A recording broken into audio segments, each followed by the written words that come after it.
Selamat pagi pemirsa, selamat datang di Ice Today. Mohon maaf lahir dan batin. Mohon maaf lahir dan batin meskipun ini sudah 1 minggu. 1 minggu tapi belum ketemu Ice Today nih dari kemarin. Betul, belum ketemu Ice Today dari kemarin. Dan yang pastinya senang sekali dan kita berharap semua pemirsa yang ada di rumah sehat-sehat habis liburan panjang. Ini masih libur panjang lebaran masih dengan terasa sampai hari ini ya. Betul sekali. Hari terakhir cuti bersama, besok sudah mulai kembali aktivitas normal. Betul sekali. Dan ucapkan selamat datang untuk para penghuni Jakarta yang sudah kembali ke Jakarta. Dan Jakarta macet lagi. Ramai lagi. Kan tadi pantauan dari pagi ya. Perjalanan dari kantor dari Bekasi ke Jakarta. Wah, tadi masih ramai ya? aja. Nggak ada kepadatan di mana-mana. Masih seneng banget. Kapan kayak gini terus? Kapan kayak gini terus ya setiap harinya ya. Tapi ya begitulah, inilah welcome to Jakarta ya. Jakarta. Gimana where dream come true. Ya, kemarin udah ngabisin cuan. Kita cari cuan lagi di Jakarta. Tapi memang diperkirakan kemarin dan juga hari ini akan menjadi titik puncak dari arus balik ya. Arus balik masih terus terjadi. Betul karena juga anak sekolah ternyata masih masuknya nanti hari Rabu. Masih hari Rabu. Dan yang pastinya di Ice Today kali ini selama 1,5 jam ke depan pemirsa, kami akan memberikan berbagai informasi penting, menarik dan pastinya inspiratif untuk Anda. Salah satunya adalah edisi hari ini apa, Bro? Edisi hari ini pemirsa akan menginformasikan salah satunya mengenai arus balik lebaran yang masih terjadi sejumlah titik. Nah, salah satu jalur Pantura Cirebon. Nah, ini juga yang menjadi salah satu jalur yang motor banyak sekali sana ya. Betul sekali. Dan pastinya bersama saya Aya Nufus. Dan saya Pram, sejak pemirsa inilah Ice Today selengkapnya untuk Anda.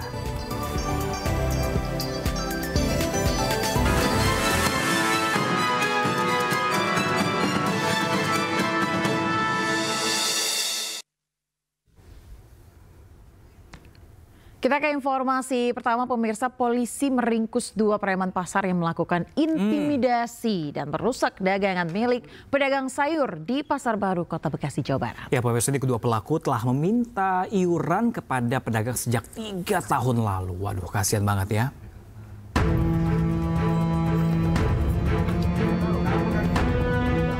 Dua preman berinisial TAD 29 tahun dan DE 32 tahun yang melakukan pemalakan serta merusak dagangan milik pedagang sayur di Pasar Baru, Kota Bekasi, Jawa Barat ditangkap polisi. Kedua preman yang diketahui merupakan kakak beradik ini ditangkap di kediamannya oleh tim gabungan Reskrim Polsek Rawalumbu dan Unit Jatanras Polres Metro Bekasi Kota. Diketahui kedua pelaku positif narkotika jenis sabu usai dilakukan tes urin. Berdasarkan pengakuan keduanya, mereka telah meminta iuran ke pedagang sudah 3 tahun. Tiap harinya mendapat Rp150.000 dan dalam sebulan bisa mengantongi Rp4,5 juta.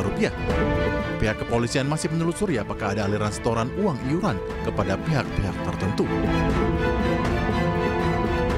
Dia melakukan aksi mengambil iuran ini sudah kurang lebih 3 tahun.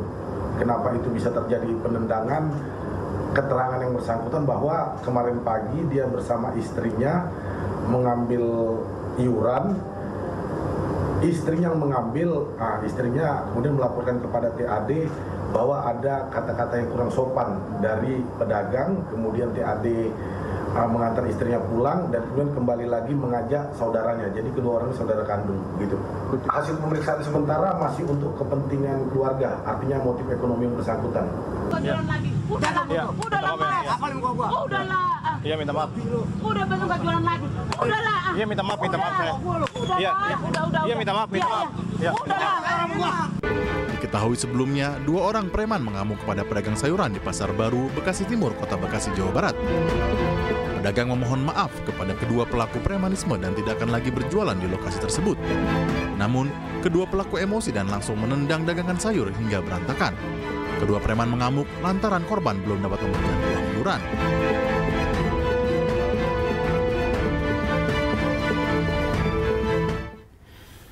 Aksi yang sangat tidak terpuji, miris banget. Bahkan ini sudah berjalan selama 3 tahun lamanya pemirsa. Dan aku yakin tidak hanya di lokasi tersebut yang ada pungutan liar dari preman-preman setempat. Betul. Di pedagang-pedagang pasar. Pasti ada di tempat-tempat lainnya juga. Dan ini kita feel so sorry untuk para pedagang yang mereka harusnya para preman ini ikutan dagang juga supaya tahu betapa sulitnya berdagang. Mungkin ya Ayah dan juga pemirsa, mungkin ini informasi atau mungkin prosedur untuk berdagang di sana nih kurang jelas, masih abu-abu. Jadi banyak sekali bilang anggapannya modusnya ini untuk sewa tempat. Sewa tempat, betul. Mungkin ini dibutuhkan juga koordinasi antara para pedagang, masyarakat, penegak hukum dan juga pemerintah agar terhindar dari pungli-pungli liar seperti tadi. Betul sekali. Memang kita juga harus memberikan kesempatan untuk para penegak hukum untuk mungkin berjaga di sana, membuka operasi di pasar-pasar yang biasanya mungkin dari pagi sampai siang doang, kemudian mereka tutup dan biasanya mereka buka dagangan di jalan dan lain-lain sebagainya. Itu dia, biar nanti juga dagangnya, belanjanya lebih kondusif lagi, suasana lebih enak lagi pemirsa. Betul. Nah pemirsa, ini masih dengan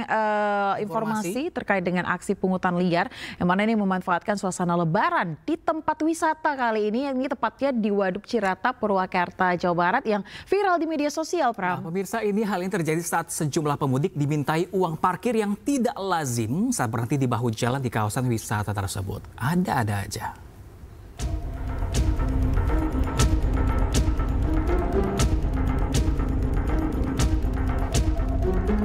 Inilah video permintaan uang parkir yang tak lazim bagi pengguna jalan yang berhenti di bahu jalan ini yang viral di media sosial.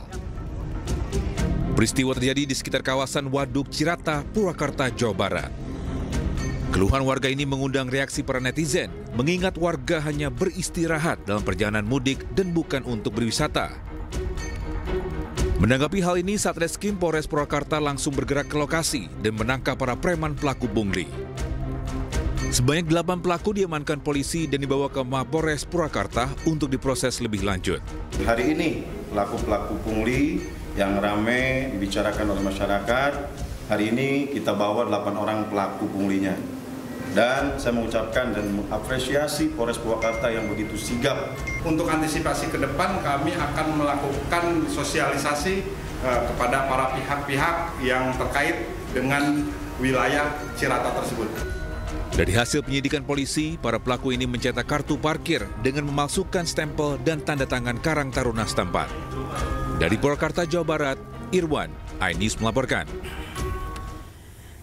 Nah ini sepertinya momen lebaran dimanfaatkan oleh pungli-pungli. Aji mumpung ya. Gimana nih pendapat kamu, Pram? Nah ini orang-orang dari Jakarta, mungkin dari kota-kota besar, ini kan terima THR. Ini dimanfaatkan juga para pedagang yang ketika mudik, ini menaikkan tarif yang tidak wajar. Betul. Apalagi tadi tarif parkir yang nggak wajar banget, akhirnya ketangkap juga kan? Ketangkap juga. Jadi ini yang disayangkan ya. Maksudnya ya kalau memang mau cari keuntungan jangan terlalu dar-der-dor ya. Juga dong Bapak Ibu. Jadi nggak dilaporin juga. Jadi kan viral tuh akhirnya ketangkap. Iya, di tempat-tempat wisata khusus ini banyak banget yang memanfaatkan momen. Tapi aku ngerasain juga kemarin ketika aku pertama kalinya mudik pemirsa ke Garut kemarin, ini kita ke rumah makan yang tadinya pada tutup semua tuh, cuma satu-satunya yang buka, cuma kok pas keluar harganya mahal ya. Padahal makan cuma itu doang. Nah, itu dia mungkin ya sekali lagi memanfaatkan momen lebaran yang mungkin terjadi juga setahun sekali, tapi mungkin sebagai pembelajaran supaya tidak ditangkap oleh pihak kepolisian. Wajar-wajar aja gitu ya. Baik, kita ke informasi selanjutnya pemirsa. Perampokan bersenjata parang di sebuah ruko usaha penjualan spare part mobil di Kabupaten Maros, Sulawesi Selatan ini terekam kamera CCTV. Ini pemirsa, ini ada pelaku seorang diri menggasak 20 gram emas dan uang tunai puluhan juta rupiah dan mengancam pemilik usaha seorang lansia. Oh ini dia, Dek. Dari rekaman video amatir terlihat detik-detik aksi perampokan bersenjata parang terjadi di sebuah ruko usaha penjualan spare part mobil di Turikale, Kabupaten Maros, Sulawesi Selatan. Pelaku seorang diri menggunakan topeng sarung ala ninja, masuk ke dalam rumah toko berlantai 3 dengan memanjat dan menjebol pintu belakang lantai 2. Pelaku membongkar lemari, laci, hingga masuk ke kamar lansia berusia 69 tahun yang sedang sakit. Pelaku mengancam korban merampas perhiasan emas seberat 20 gram berupa gelang, cincin dari tangan korban yang menyebabkan luka-luka. Selain perhiasan, pelaku juga menggasak uang tunai 30 juta rupiah.